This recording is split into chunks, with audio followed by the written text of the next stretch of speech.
वक्रतुंड महाकाय सूर्यकोटि समप्रभा निर्विघ्नं कार्येषु कुरु मे देव सर्वदा। प्यारे स्नेहितनों, आपको मेरा प्यार भरा राधे राधे। आज सोमवती अमावस्या है। आज हम सुनेंगे भाद्रपद मास कृष्ण पक्ष अमावस्या की कथा, जिसे पिठोरी अमावस्या भी कहते हैं। कथा सुनने से पहले वीडियो को ज़्यादा से ज़्यादा लोगों में शेयर कर दीजिएगा, क्योंकि जब हम किसी को धार्मिक पथ पे ले जाते हैं तो उसका आधा पुण्य हमें प्राप्त होता है। इसलिए आप अधिक से अधिक पुण्य की प्राप्ति करने की कोशिश करें। तो आइए प्रेम पूर्वक महादेव का ध्यान करते हुए गणपति बप्पा का वंदन कर कथा को स्तनपान करते हैं। एक ब्राह्मण दंपति थे। वे सभी सुखों से परिपूर्ण थे। उनके एक कन्या थी और वह कन्या दिनों दिन इस प्रकार बढ़ रही थी जिस प्रकार पूर्णिमा का चंद्रमा बढ़ रहा हो। देखते ही देखते वह कन्या विवाह योग्य हो गई। उनके घर एक साधु महाराज आते थे, जो हमेशा उनके घर से भिक्षा लेकर जाया करते थे। जब वह भिक्षा लेने आते तो वो कन्या जब उनको भिक्षा देती तो साधु महाराज उस कन्या को सुहाग का आशीर्वाद कभी नहीं देते थे, और वो बोलते थे कि आपके भाई भतीजों की बेल हमेशा बढ़ती रहे और आप भाई भतीजों का सुख देखें। ऐसा सुन सुनकर कन्या दुबली पतली होती चली गई। ब्राह्मण दंपति ने कहा कि बेटा, हम आपको अच्छा खिलाते हैं, अच्छा पहनाते हैं, फिर भी आप दुबली पतली क्यों होते जा रहे हैं?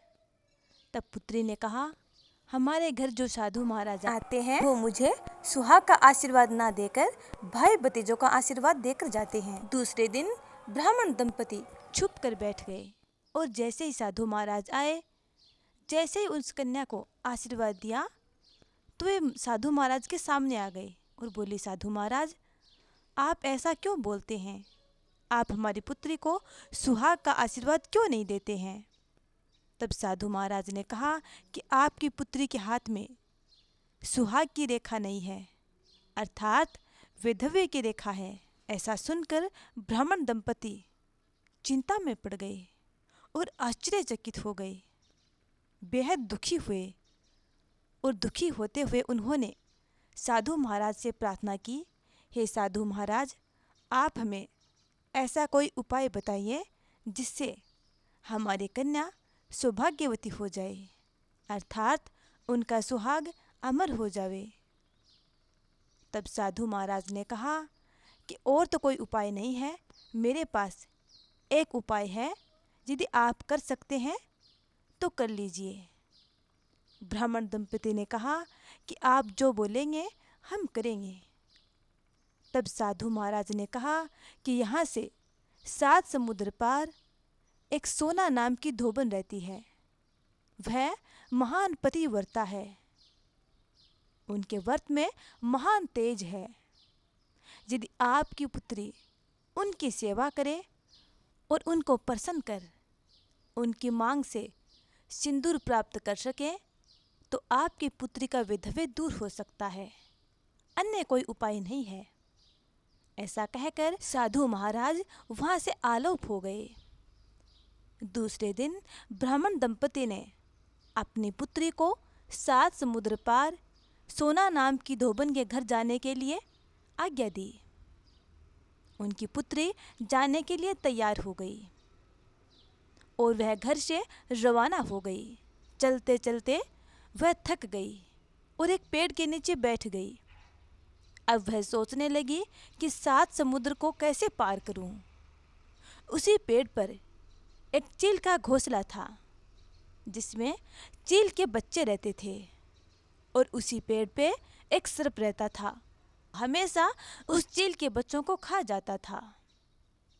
किंतु जब वह लड़की वहां पहुंची तो उसने सर्प को उस चील के घोंसले में जाते हुए देखा, तो उसने सोचा कि अवश्य ही यह सर्प इस चील के बच्चों को खा जाएगा। ऐसा सोचकर उस लड़की ने उस सर्प को मार दिया। थोड़ी देर बाद चील उड़ती हुई अपने घोंसले के पास आई और उसने मृत सांप के खून को देखा। खून को देखकर उसने सोचा कि मेरे बच्चों को इस लड़की ने मार दिया है। ऐसा सोचकर वह उस लड़की पर वार करने लगी, किंतु वह लड़की बोली, हे चिल, आप मुझ पर वार मत कीजिए, क्योंकि मैंने तो आपके बच्चों की जान बचाई है। आपके बच्चों को खाने के लिए सर्प आया था और उसे मैंने मार दिया। ये खून उसी सर्प का है और आपके बच्चे सकुशल जीवित हैं। ऐसा सुनकर चिल ने जैसे ही अपने घोंसले में देखा तो उसने अपने बच्चों को जीवित पाया। ऐसा देखकर वह काफी प्रसन्न हुई और घोंसले से बाहर आकर उस लड़की से बोली, आपके इस प्रशंसनीय कार्य से मैं बेहद प्रसन्न हूँ। आप जो मांगना चाहती हैं सो मांग सकती हैं।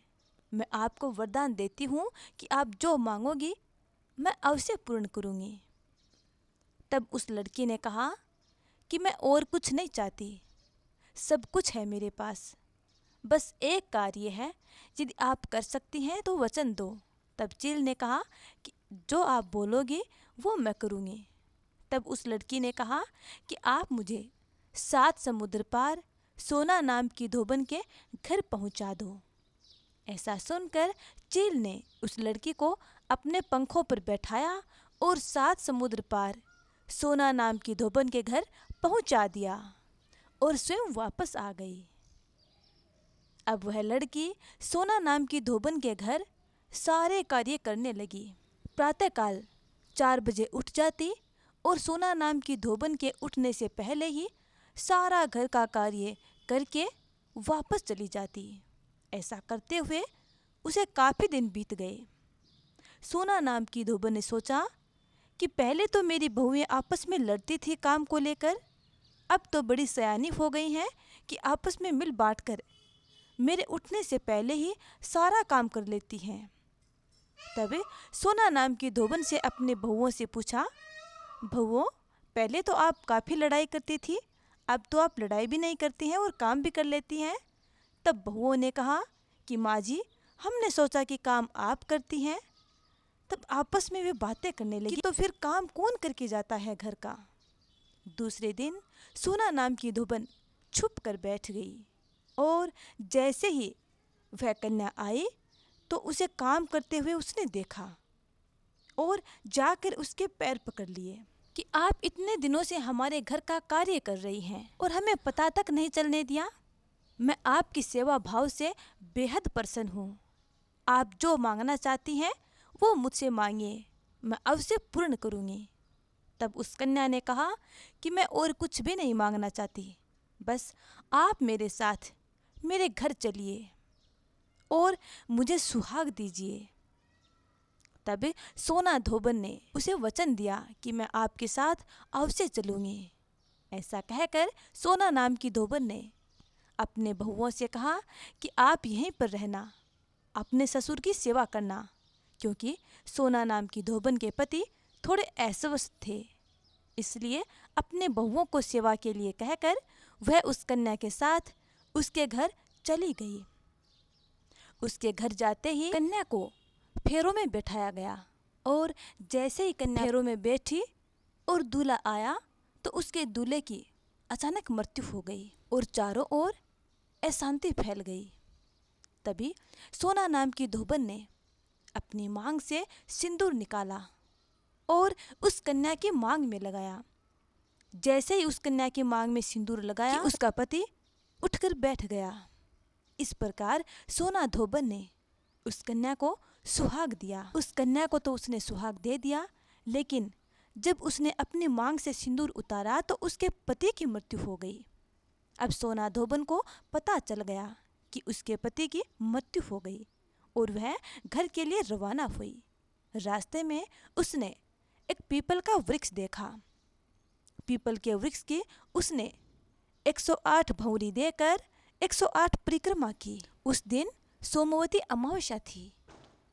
सोमवती अमावस्या के दिन उस सोना नाम की धोबन ने जैसे ही 108 भौंरी देकर 108 परिक्रमा की और परिक्रमा करके अपने घर गई। घर पहुंचते ही उसने अपनी उंगली को चीरकर अपने पति पर छींटे दिए। जैसे ही उसने छींटे दिए कि उनके पति जीवित होकर उठ बैठे, क्योंकि सोना नाम की धोबन में महान तेज था और वह सोमवती अमावस्या को 108 भौरी देकर 108 परिक्रमा किया करती थी। इस प्रकार जो भी भक्तगण इस दिन पीपल की 108 भौरी देकर परिक्रमा करते हैं, उनको अखंड सौभाग्य की प्राप्ति होती है और उनकी मंगल कामनाएं पूर्ण होती है। हे सोना नाम की धोबन, जिस प्रकार आपने उस कन्या को अमर सुहाग दिया, उस प्रकार अपने सभी भक्तों की मंगल कामनाएं पूर्ण करना।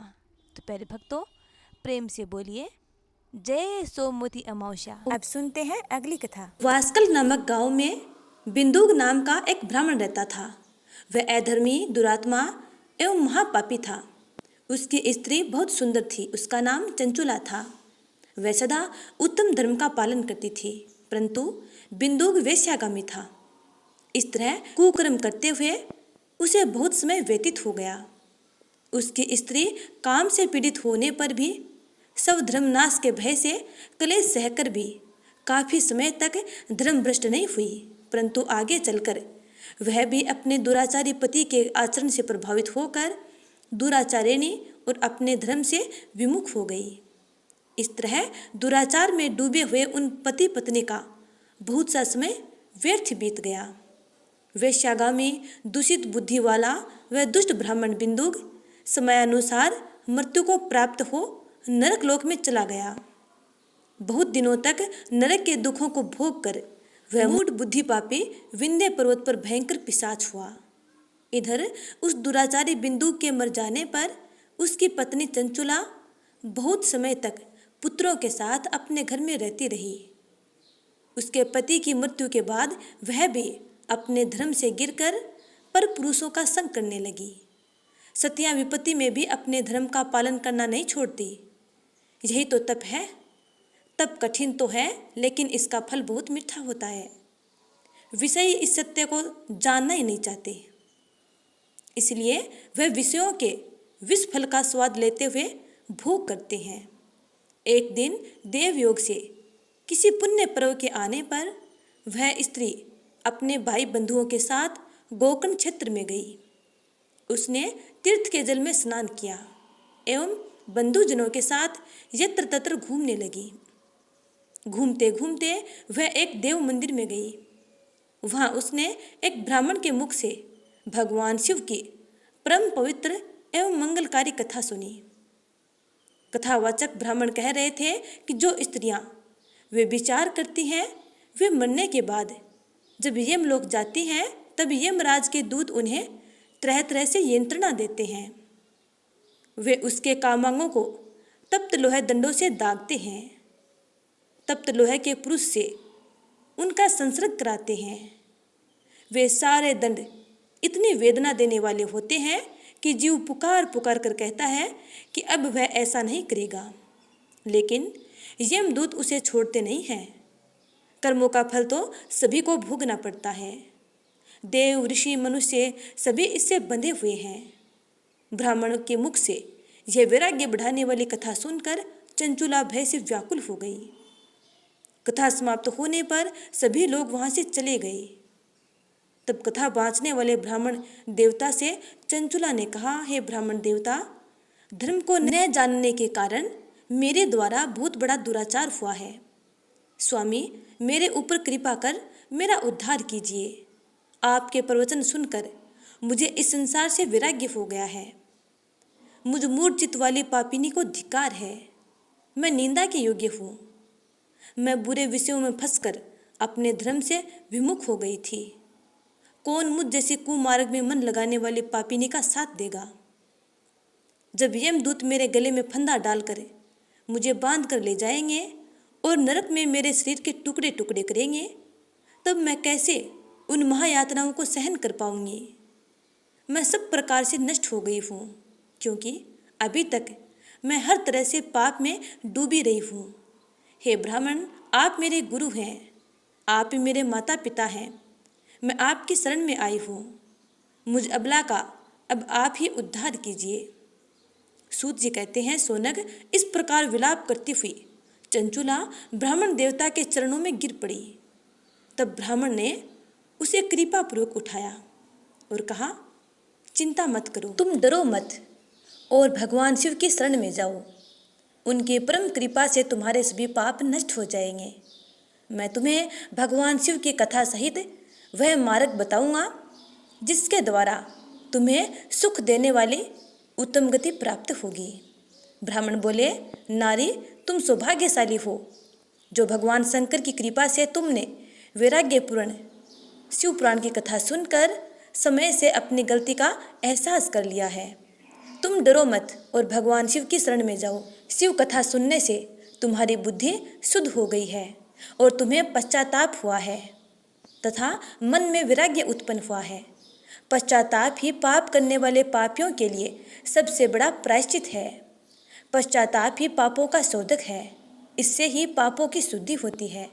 सत्पुरुषों के अनुसार पापों की शुद्धि के लिए प्रायश्चित पश्चाताप से ही संपन्न होता है। जो मनुष्य अपने कुकर्म के लिए पश्चाताप नहीं करता वह उत्तम गति प्राप्त नहीं करता, परंतु जिसे अपने कुकृत्य पर हार्दिक पश्चाताप होता है वह अवश्य उत्तम गति का भागीदार होता है। इसमें कोई शक नहीं है। शिव पुराण की कथा सुनने से चित्त की शुद्धि एवं मन निर्मल हो जाता है। शुद्ध चित्त में ही भगवान शिव व पार्वती का वास होता है। वह शुद्धात्मा पुरुष सदाशिव के पद को प्राप्त होता है। इस कथा का श्रवण सभी मनुष्यों के लिए कल्याणकारी है, अतः इसकी आराधना व सेवा करनी चाहिए। यह कथा भव बंधन रूपी रोग का नाश करने वाली है। भगवान शिव की कथा सुनकर हृदय में उनका मनन करना चाहिए। इससे चित्त की शुद्धि होती है। चित्त शुद्धि होने से ज्ञान और वैराग्य के साथ महेश्वर की भक्ति निश्चय ही प्रकट होती है तथा उनके अनुग्रह से दिव्य मुक्ति प्राप्त होती है। जो मनुष्य माया के प्रति आसक्त है वह इस संसार बंधन से मुक्त नहीं हो पाता। हे ब्राह्मण पत्नी, तुम अन्य विषयों से अपने मन को हटाकर भगवान शंकर की इस परम पावन कथा को सुनो। इससे तुम्हारे चित्त की शुद्धि होगी और तुम्हें मोक्ष की प्राप्ति होगी। जो मनुष्य निर्मल हृदय से भगवान शिव के चरणों का चिंतन करता है उसकी एक ही जन्म में मुक्ति हो जाती है। सूत जी कहते हैं, सोनक, यह कहकर वे ब्राह्मण चुप हो गए। उनका हृदय करुणा से भर गया। वे ध्यान में मग्न हो गए। ब्राह्मण का उक्त उपदेश सुनकर चंचुला के नेत्रों में आनंद के आंसू छलक आए। वह हर्ष भरे हृदय से ब्राह्मण देवता के चरणों में गिर गई और हाथ जोड़कर बोली, मैं कृतार्थ हो गई। हे ब्राह्मण, शिव भक्तों में श्रेष्ठ स्वामिन, आप धन्य हैं।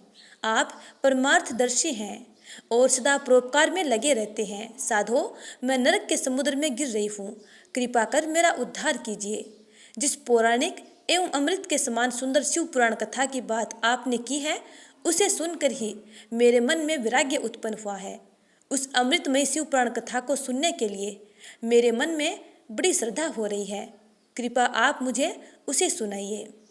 शिव पुराण की कथा सुनने की इच्छा मन में लिए हुए चंचुला उन ब्राह्मण देवता के सेवा में वहीं रहने लगी। उस गोकर्ण नामक महाक्षेत्र में उन ब्राह्मण देवता के मुख से चंचुला शिव पुराण की भक्ति, ज्ञान और वैराग्य बढ़ाने वाली और मुक्ति देने वाली परम उत्तम कथा सुनकर कृतार्थ हुई। उसका चित्त शुद्ध हो गया। वह अपने हृदय में शिव के सगुण रूप का चिंतन करने लगी। वह सदैव शिव के सच्चिदानंदमय स्वरूप का स्मरण करती थी। तत्पश्चात अपना समय पूर्ण होने पर चंचुला ने बिना किसी कष्ट के अपना शरीर त्याग दिया। उसे लेने के लिए एक दिव्य विमान वहां पहुंचा। यह विमान शोभा साधनों से सजा था एवं शिव गुणों से सुशोभित था। चंचुला विमान से शिवपुरी पहुंची। उसके सारे पाप धुल गए। वह दिव्यांगना हो गई। वह गौरांगी देवी मस्तक पर अर्धचंद्र का मुकुट व अन्य दिव्य आभूषण पहने शिवपुरी पहुंची। वहां उसने सनातन देवता त्रिनेत्रधारी महादेव शिव को देखा। सभी देवता उनकी सेवा में भक्ति भाव से उपस्थित थे। उनकी अंग कांति करोड़ों सूर्यों के समान प्रकाशित हो रही थी। 5 मुख और हर मुख में 3-3 नेत्र थे। मस्तक पर अर्धचंद्राकार मुकुट शोभायमान हो रहा था। कंठ में नील चिन्ह था। उनके साथ में देवी गौरी विराजमान थी जो विद्युत पुंज के समान प्रकाशित हो रही थी। महादेव जी की कांति कपूर के समान गौर थी। उनके शरीर पर श्वेत वस्त्र थे तथा शरीर श्वेत भस्म से युक्त था। इस प्रकार भगवान शिव के परम उज्ज्वल रूप के दर्शन कर चंचुला बहुत प्रसन्न हुई। उसने भगवान को बारंबार प्रणाम किया और हाथ जोड़कर प्रेम, आनंद और संतोष से युक्त हो विनीत भाव से खड़ी हो गई। उसके नेत्रों से आनंद अश्रुओं की धारा बहने लगी। भगवान शंकर व भगवती गौरी उमा ने करुणा के साथ सौम्य दृष्टि से देखकर चंचुला को अपने पास बुलाया। गौरी उमा ने उसे प्रेम पूर्वक अपनी सखी बना लिया। चंचुला सुखपूर्वक भगवान शिव के धाम में उमा देवी की सखी के रूप में निवास करने लगी। एक दिन चंचुला बोली, हे गिरिजा नंदिनी, सकंद माता उमा, आप सभी मनुष्यों एवं देवताओं द्वारा पूज्य तथा समस्त सुखों को देने वाली हैं। आप शंभु प्रिया हैं। आप ही सगुणा और निर्गुणा हैं। हे सच्चिदानंद स्वरूपिणी, आप ही प्रकृति की पोषक हैं। हे माता, आप ही संसार की सृष्टि, पालन और संहार करने वाली है। आप ही ब्रह्मा, विष्णु और महेश को उत्तम प्रतिष्ठा देने वाली परम शक्ति हैं। सदगति प्राप्त चंचुला इस प्रकार देवी की स्तुति कर शांत हो गई। उसकी आंखों में प्रेम के आंसू उमड़ आए। तब शंकर प्रिया भक्त वत्सला उमा देवी ने बड़े प्रेम से चंचुला को चुप कराते हुए कहा, सखी चंचुला, मैं तुम्हारी स्तुति से प्रसन्न हूँ। बोलो, क्या वर मांगती हो? चंचुला बोली, हे गिरिराज कुमारी, मेरे पति बिंदुग इस समय कहाँ हैं? उनकी कैसी गति हुई है, मुझे बताइए और कुछ ऐसा उपाय कीजिए ताकि हम फिर से मिल सकें। हे महादेवी, मेरे पति एक शूद्र जाति वेश्या के प्रति आसक्त थे और पाप में ही डूबे रहते थे। गिरिजा बोली, बेटी, तुम्हारा पति बिंदुग बड़ा पापी था। उसका अंत बड़ा भयानक हुआ। वेश्या का उपभोग करने के कारण वह मूर्ख नरक में अनेक वर्षों तक अनेक प्रकार के दुख भोग कर अब शेष पाप को भोगने के लिए विंध्य पर्वत पर पिशाच की योनि में रह रहा है। वह दुष्ट वहीं वायु पीकर रहता है और सब प्रकार के कष्ट सहता है। गौरी देवी की यह बात सुनकर चंचुला अत्यंत दुखी हो गई। फिर मन को किसी तरह स्थिर करती हुई दुखी हृदय से माँ गौरी से उसने एक बार फिर पूछा, हे महादेवी, मुझ पर कृपा कीजिए और मेरे पापी पति का अब उद्धार कर दीजिए। मुझे वह उपाय बताइए जिससे मेरे पति को उत्तम गति प्राप्त हो सके। कृपा कर गौरी देवी ने कहा, यदि तुम्हारा पति बिंदुग शिव पुराण की पुण्यमयी उत्तम कथा सुने तो वह इस दुर्गति को पार करके उत्तम गति का भागी हो सकता है। अमृत के समान मधुर गौरा देवी के यह वचन सुनकर चंचुला ने दोनों हाथ जोड़कर मस्तक झुकाकर उन्हें बारंबार प्रणाम किया तथा प्रार्थना की कि मेरे पति को शिव पुराण सुनाने की व्यवस्था कीजिए। ब्राह्मण पत्नी चंचुला के बार बार प्रार्थना करने पर शिवप्रिया गौरी ने भगवान शिव की महिमा का गान करने वाले गंधर्वराज तुम्बुरो को बुलाकर कहा, तुम्बुरो, तुम्हारे भगवान शिव में प्रीति है। तुम मेरे मन की बातें जानकर मेरे कार्य को सिद्ध करते हो। तुम मेरी इस सखी के साथ विंध्य पर्वत पर जाओ। वहाँ एक महाघोर और भयंकर पिशाच रहता है। पूर्व जन्म में वह पिशाच बिंदुक नाम का ब्राह्मण था और वह ब्राह्मण मेरी सखी चंचुला का पति था। वह वेश्यागामी हो गया था। उसने स्नान, संध्या आदि नित्य कर्म छोड़ दिए। क्रोध के कारण उसकी बुद्धि भ्रष्ट हो गई। दुर्जनों से उसकी मित्रता तथा सज्जनों से द्वेष बढ़ गया था। वह अस्त्र शस्त्र से हिंसा करता, लोगों को सताता और उनके घरों में आग लगा देता था। चांडालों से दोस्ती करता, वह रोज वेश्या के पास जाता था। पत्नी को त्याग कर दुष्ट लोगों से दोस्ती कर उन्हीं के संपर्क में रहता था। वह मृत्यु तक दुराचार में फंसा रहा। मृत्यु के बाद उसे पापियों के भोग स्थान यमपुरी ले जाया गया। वहाँ घोर नरकों को सहकर इस समय वह विंध्य पर्वत पर पिशाच बनकर रह रहा है और पापों का फल भोग रहा है। तुम उसके सामने परम पुण्यमयी पापों का नाश करने वाली शिव पुराण की दिव्य कथा का प्रवचन करो। इस कथा को सुनने से उसका हृदय सभी पापों से मुक्त होकर शुद्ध हो जाएगा और वह प्रेत योनि से मुक्त हो जाएगा। दुर्गति से मुक्त होने पर उस बिंदुक नामक पिशाच को विमान पर बिठाकर तुम भगवान शिव के पास ले आना। माँ उमा का आदेश पाकर गंधर्व तुम्बुरो प्रसन्नतापूर्वक अपने भाग्य की सराहना करते हुए चंचुला को साथ लेकर विमान से पिशाच के निवास स्थान विंध्य पर्वत पर पहुँचे। वहाँ पहुंचकर उसने उस विकराल आकृति वाले पिशाच को देखा। उसका शरीर विशाल था, उसकी ठोड़ी बड़ी थी। वह कभी हंसता, कभी रोता और कभी उछलता था। महाबली तुम्बुरो ने बिंदुक नामक पिशाच को पासों से बांध लिया। उसके पश्चात तुम्बुरो ने परम उत्तम शिव पुराण की अमृत कथा का गान शुरू किया। उसने पहले विंध्येश्वर संहिता से लेकर 7वीं वायु संहिता तक शिव पुराण की कथा स्पष्ट वर्णन किया। 7 संहिताओं सहित शिव पुराण को सुनकर सभी श्रोता कृतार्थ हो गए। परम पुण्यमय शिव पुराण को सुनकर पिशाच सभी पापों से मुक्त हो गया और उसने पिशाच शरीर त्याग दिया। शीघ्र ही उसका रूप दिव्य हो गया। उसका शरीर गौर वर्ण का हो गया। शरीर पर श्वेत वस्त्र एवं पुरुषों के आभूषण आ गए। इस प्रकार दिव्य देहधारी होकर बिंदुक अपनी पत्नी चंचुला के साथ स्वयं भी भगवान शिव का गुणगान करने लगा। उसे इस दिव्य रूप में देखकर सभी को बहुत आश्चर्य हुआ। उसका मन परम आनंद से परिपूर्ण हो गया। सभी भगवान महेश्वर के अद्भुत चरित्र को सुनकर कृतार्थ हो उनका यशोगान करते हुए अपने अपने धाम को चले गए। बिंदुक अपनी पत्नी चंचुला के साथ विमान में बैठकर शिवपुरी की ओर चल दिया।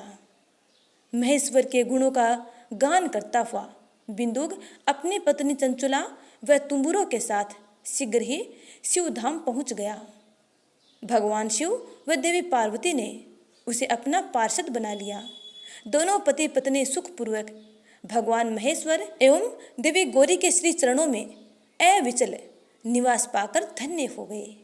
तो प्यारे भक्तों, प्रेम से बोलिए उमापति महादेव की जय। इस प्रकार जो भी भक्त सच्ची श्रद्धा और भक्ति के साथ भगवान शिव की कथा का श्रवणपान करता है, भगवान भोलेनाथ उनकी मंगल कामनाओं को जरूर पूरी करते हैं। तो प्यारे स्नेहीजनों, आज हमने सुनी भाद्रपद अमावस्या की व्रत कथा।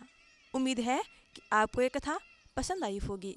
यदि आपको अच्छी लगी है तो लाइक कमेंट कर देना और चैनल को सब्सक्राइब नहीं किया है तो चैनल को सब्सक्राइब कर लीजिएगा और बेल आइकन को याद से दबा लीजिएगा ताकि इसी प्रकार की कथाओं के नोटिफिकेशन आप तक समय समय पर पहुंचते रहें और ज़्यादा से ज़्यादा लोगों में शेयर कर दीजिएगा। इसी के साथ इस वीडियो का यहीं पे समापन करते हैं। अगली कथा का इंतजार करना। तब तक के लिए हर हर महादेव।